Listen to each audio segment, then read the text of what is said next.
This channel does not promote any violent, harmful, or illegal activities. All content provided by this channel is meant for an educational purpose only. Top quality और consistent performance के लिए सिर्फ silver pump नाम याद रखना।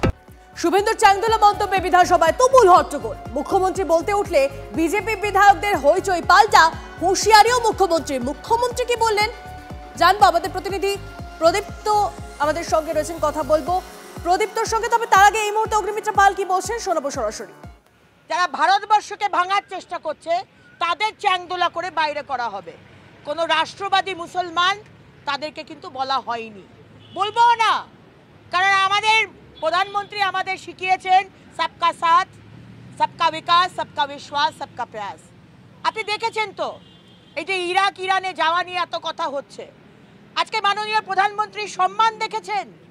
সেই সব দেশে কি ধরনের বিশ্বাস, কি ধরনের সম্মান, মানে যেন তার অভিভাবক, তার দেশের প্রধান সে আমাদের প্রধানমন্ত্রীকে এমনভাবে সম্মান দেখাচ্ছেন যেন তিনি তার অভিভাবক। এগুলো আগে আমরা কোনোদিন দেখিনি, কারণ এগুলো মেকি নয়, এগুলো হৃদয় থেকে মানুষ জানে যে এই প্রধানমন্ত্রী আর এই দেশ তোমার পাশে আছে।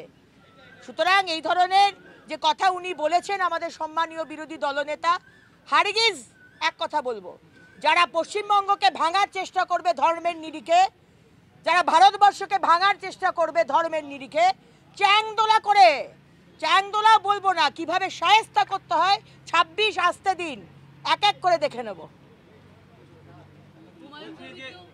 আজকে সকালে হুমায়ুন কবির তিনি হুঁশিয়ারি দিয়েছেন, 72 ঘন্টা সময় দিয়েছেন শুভেন্দু অধিকারীকে যে তিনি যদি ক্ষমা না চান তবে তাকে কিসের ক্ষমা? আমি হুমায়ুন কবির মহাশয়কে বলবো, হুমায়ুন কবির আপনি এলওপিকে কিসের ক্ষমা চাইতে বলছেন? আপনি কি মনে করেন যে আপনি যে কথাটা বলেছেন হিন্দুদের কচুকাটা করে ভাগীরথীতে ভাসিয়ে দেওয়া হবে, আপনি ঠিক বলেছেন? আপনি আগে ক্ষমা চান, তারপর এলওপি ক্ষমা চাইবেন কিনা সেটা আমরা তখন দেখে নেব। আপনি আগে ক্ষমাটা চান। যাদবপুরে ছাত্রছাত্রীদের বিরুদ্ধে ঘৃণা ভাষণ বা বিভিন্ন রকম আক্রমণের প্রতিবাদে সুকান্ত মজুমদার, শুভেন্দু অধিকারী, দিলীপ মিত্র, মদন মিত্র, সায়নী ঘোষ সবার নামে এসএফআই পুলিশ কমিশনারের কাছে অভিযোগ জানাবে।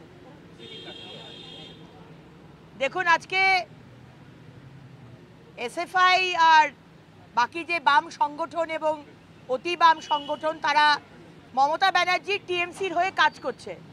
আশা করি বাংলার মানুষ আপনারা বুঝতে পাচ্ছেন, বাংলার হিন্দুরা একজোট হচ্ছে, 26-এর জন্য লড়াইয়ের জন্য প্রস্তুত হচ্ছে, আর সেটা মমতা ব্যানার্জি আর মোহাম্মদ সালিমের খুব অসুবিধা হয়ে যাচ্ছে।